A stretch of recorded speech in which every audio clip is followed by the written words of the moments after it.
తెలుగు రాష్ట్రాల్లో strong rooms వద్ద పటిష్ట పోలీస్ బందోబస్తును ఏర్పాటు చేశారు. ఈవీఎం, వీవీపాట్ల స్ట్రాంగ్ రూమ్ వద్ద కేంద్ర బలగాలు మోహరించారు. ఆయా స్ట్రాంగ్ రూముల వద్ద 3 అంచెల భద్రత ఏర్పాటు చేశారు. కౌంటింగ్ కేంద్రాలు, స్ట్రాంగ్ రూమ్స్ వద్ద సీసీ కెమెరాలతో నిఘా పెట్టారు. అలాగే స్ట్రాంగ్ రూముల వద్ద 144 సెక్షన్ అమల్లో ఉంది.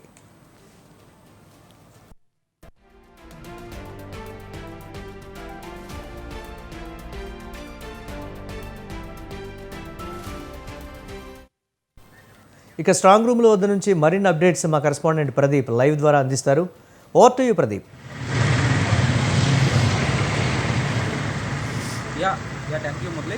అయితే విశాఖపట్నంలో స్ట్రాంగ్ రూమ్స్ అయితే ఈవీఎంలు అయితే తరలించే పరిస్థితి అయితే కనబడుతుంది. అయితే ఏపీ ఎన్నికల నేపథ్యంలో కూడా ఏర్పాట్లు అయితే సెంట్రల్ నుంచి కానీ స్టేట్ పోలీసులు కూడా చాలా భద్రతా ఏర్పాట్లు చేశారు అనుకోవచ్చు. అయితే స్ట్రాంగ్ రూమ్ చుట్టూ కూడా సీసీ కెమెరాలు ఏర్పాటు చేయడం జరిగింది. అయితే ఎక్కడ ఆ ఎదుపంచులు కూడా ఎవరు దగ్గరికి రానోకంటా కూడా ఎటువంటి అవకతవకలు అటుపక్క అవకంటా కూడా చాలా స్ట్రాంగ్ రూమ్స్ దగ్గర అయితే చాలా భద్రతా ఏర్పాట్లు అయితే ఎలక్షన్ ఆఫీసర్లు అయితే చేసే పరిస్థితి అయితే కనబడుతుంది. అయితే కేంద్రం ఏదైతే సెంట్రల్ స్ట్రాంగ్ రూమ్ చుట్టూ కూడా పూర్తిగా భద్రతా ఏర్పాట్లు అయితే చేసే పరిస్థితి కనబడుతున్నాయి. చుట్టూ కెమెరాస్ కూడా పెట్టడం జరిగింది. ఇదే నేపథ్యంలో నిన్నే చూసాం, ఏదైతే పోలింగ్ సమయాల్లో చూసాం, అయితే ఉమ్మడి విశాఖ జిల్లాల్లో కానీ మొత్తం ఉత్తరాంధ్ర జిల్లాల్లో ఏదైతే పోలింగ్ సెంటర్ల దగ్గర చాలా భారీగా కూడా గొడవలు అయ్యే పరిస్థితి అయితే కనబడింది. అయితే టీడీపీ శ్రేణుల మధ్య కానీ వైసీపీ శ్రేణుల మధ్య కానీ చాలా భారీగా గొడవలు అయ్యే నేపథ్యంలో కూడా ఇటువంటి పరంగా కూడా ఎటువంటి ఇబ్బందులు లేకుండా ఏదైతే బూతింగ్ ద్వారా ఏదైతే ఇబ్బందులు పడే నేపథ్యం, ఏదైతే ప్రజలు ఇబ్బంది పడే నేపథ్యం కనబడిందో అట్లాంటి ఇబ్బందులు ఇటువంటి లేకుండా కూడా అధికారులు అయితే చాలా ఈ స్ట్రాంగ్ రూమ్ అయితే చాలా భద్రతా ఏర్పాట్లు చేస్తున్న పరిస్థితి కనబడుతుంది. అయితే ఒకవైపు ఏదైతే ఏపీ ఎన్నికల నేపథ్యంలో కూడా మొత్తం హై టెన్షన్ వాతావరణం కూడా నెలకొంది అనుకోవచ్చు. హై టెన్షన్ వాతావరణంలో కూడా ఏ పార్టీ వస్తుందంటూ కూడా ఇతర పార్టీ నాయకులు కానీ కార్యకర్తల్లో కూడా హై టెన్షన్ వాతావరణం అయితే నెలకొంది అనుకోవచ్చు. అయితే ప్రజలైతే చాలా క్లారిటీగా కూడా ఈ యొక్క ప్రభుత్వాన్ని ఎంచుకునే విధంలో కూడా ముందున్నారు అనుకుని చెప్పుకోవచ్చు. అయితే ప్రజలైతే చాలా క్లారిటీతో ఈసారి ఏదైతే ఓటింగ్ శాతం కూడా ఎక్కువ పెరిగే అవకాశం కూడా కనబడుతుంది. అయితే ఎలక్షన్ కమిషన్ ఏదైతే చెప్పిందో ఓటింగ్ అనేది కూడా ఎక్కువగా పెరిగే అవకాశం ఉంటాయని గతంలో ఏదైతే ఎలక్షన్ కమిషన్ చెప్పిన నేపథ్యంలో ఏదైతే నిన్న జరిగిన ఈ ఎలక్షన్ దీంట్లో పోలింగ్ శాతం అనేది ఉత్తరాంధ్రలో చాలా ఎక్కువ శాతం పెరిగింది అనుకోవచ్చు. అయితే విశాఖపట్నంలో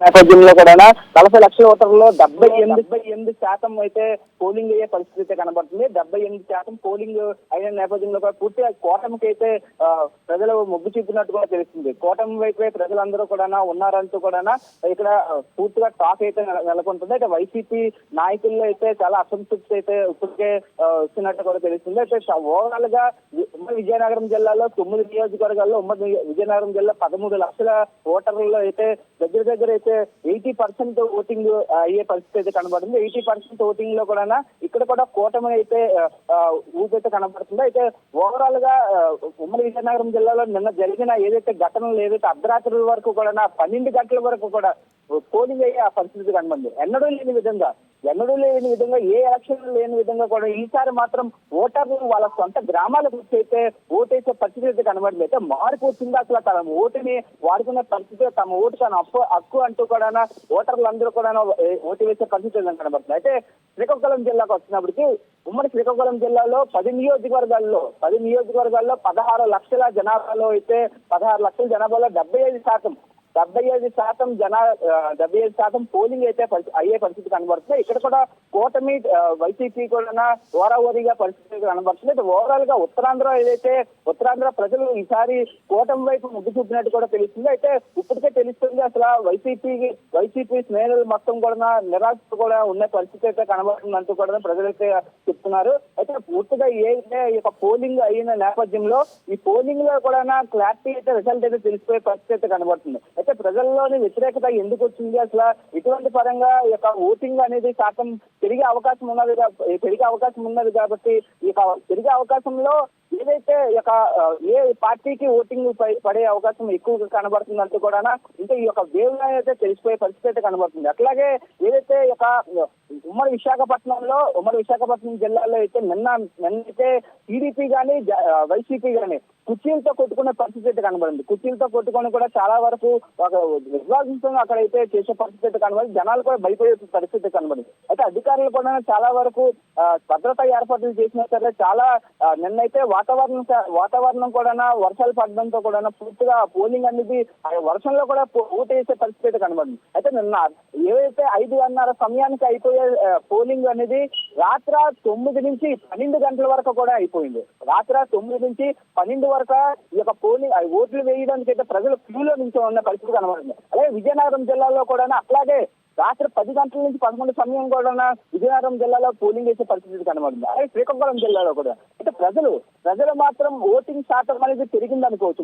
మొత్తానికి చూస్తున్నాం నిన్నటి నుంచి ఉత్తరాంధ్రలో ఏవైతే గొడవలు అయ్యే నేపథ్యంలో కూడా చివరి గ్రామాల్లో ఏవైతే బాగా ఉన్న గ్రామాల్లో కానీ రూరల్ ప్రాంతాల్లో చాలా విధ్వంసం అయ్యే పరిస్థితి అయితే కనబడింది. ఇతర పార్టీలు మేము అంటూ శుభ్రంగా కొట్టుకునే పరిస్థితి అయితే కనబడింది. అట్లాంటి పరిస్థితుల్లో కూడా ఎలక్షన్ మాత్రం అధికారులు మాత్రం చాలా జాగ్రత్తగా చేసే పరిస్థితి కనబడింది. ఎక్కడ ఎటువంటి ఇబ్బందులు లేకుండా కూడా ఎక్కడ గొడవ అయితే అక్కడ కూడా పోలీస్ సిబ్బందులు కూడా వెళ్ళి కూడా అంతా ఆపి కూడా చేసే పరిస్థితి కనబడింది. అట్లాంటి పరిస్థితుల్లో పోలింగ్ అనేది కూడా ఎంత బాగా జరిగిందంటూ కూడా ప్రజలైతే ఉద్దేశంగా ఉన్నది మొదలు.